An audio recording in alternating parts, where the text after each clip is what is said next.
All right, we are here at number 1. So number one, top one of top 10 regrets, debt-bear regrets that elderly people has shared on their life that they have that they wish they could have done differently.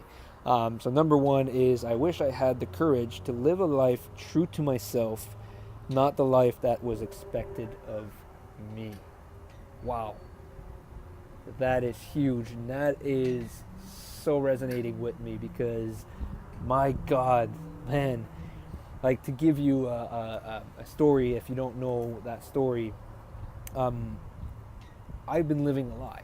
I've been living a lie my whole entire, well, almost my whole entire life. I'm not sure when I started. I'm not sure why or like at what point or what triggered it. But probably because of all the pressures of having to look good, right? And this was a big one for me. This was a big one to overcome myself because I had built such a strong ego, such a strong concept, a mental concept, life concept, that I started to believe it even though it wasn't true to myself. So to give you even more perspective, I was not living my true to myself. So and I was doing that in all aspect of my life. I was doing that in my work. I was doing that in my relationships. I was doing that in sometimes with my family. I wasn't true to myself, and that means that I didn't express my true self.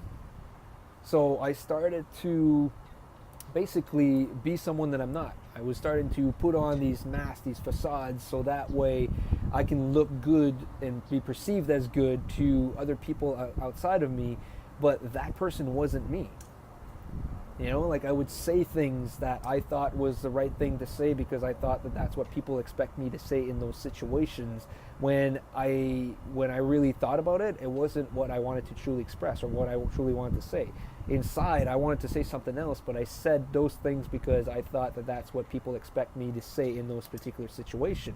And that put a lot of stress in my life because I was constantly just trying to match that, right? Trying to find what is it that is the right thing to say in that particular situation. Same thing goes with, how I'm supposed to, like, what are the things that I'm supposed to do with my life, how I'm supposed to live, how, like the life that I'm supposed to live, the fact that I need to train my time for money and get a job that I'm not fulfilled with, or something that brings me fulfillment or passion. I live a lie in there. I'd pretend that I enjoyed my job. I'd say to people that I love it when I really didn't. I would tell people that I was excited about what I was doing or what I was working on when I wasn't. I would tell my coworkers or my boss that I, did all these great things when, as a matter of fact, there was things that I didn't fully express my true self because, quite honestly, it didn't resonate with me. But I said those things just so that I can look good and not look bad, and put me in a position of being vulnerable and being in a position of being uh, ridiculed or laughed at or judged or whatever, right? So I would say all the things and do all the things that people expected of me just so that I could fit into the box and not stand out and not being different and just being normal, whatever normal is, which I have no freaking clue how is this based off of, right? We keep saying or we keep hearing like, oh, well, that's not normal, like normal people do this, normal people do that. That's how the normal way of doing things. Where is that coming from? Like, is there a guide? Is there a book that says that this is the normal way of doing things in those particular situations? No, there is no guide. There is no book. There is nothing. It's what is it that's true to ourselves, right? That's why we're all individuals. We're all unique because we all serve a particular purpose, right? So that's huge. And the other one is being someone that people expect me to be. Like, that's huge, man. I was trying so hard to be someone that people expected me to be because I wanted to be accepted.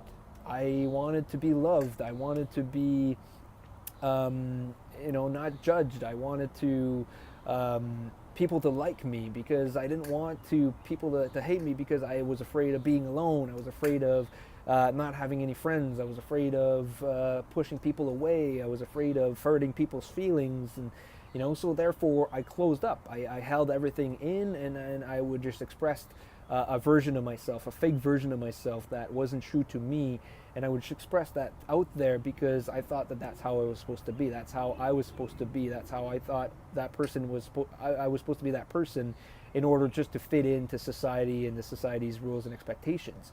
And that's huge, man. That caused a lot of grief in my life. That's caused a lot of pain. That caused a lot of stress, anxiety.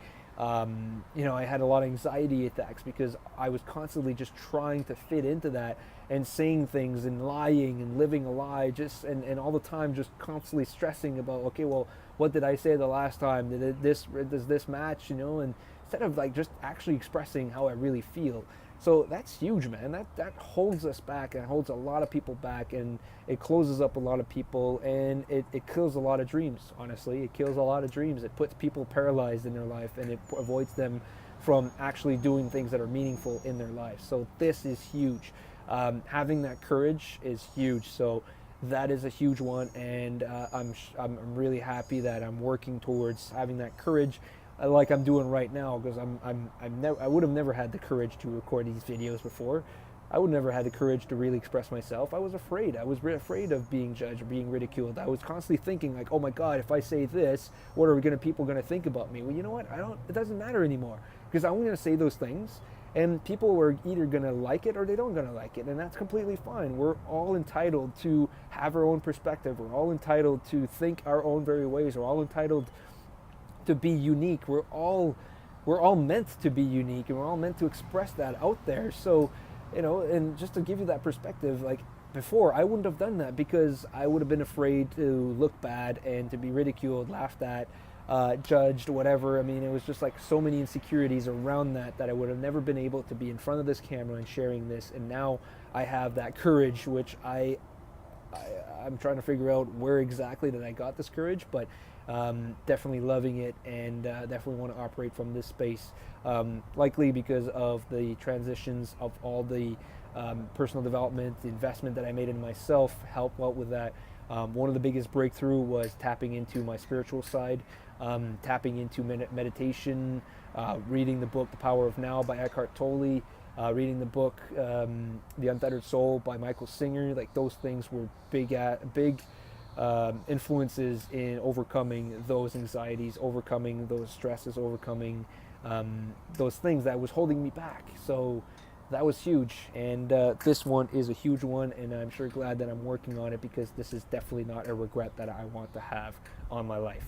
So that's what I wanted to talk about in this series of the top 10 regrets. I hope this was helpful. I hope this was impactful, inspiring. I hope that this is also something that's going to be empowering in your life, so that every day you know what you don't want to regret, and what dead regrets you don't want to have, and the dead regrets that you want to avoid in your life.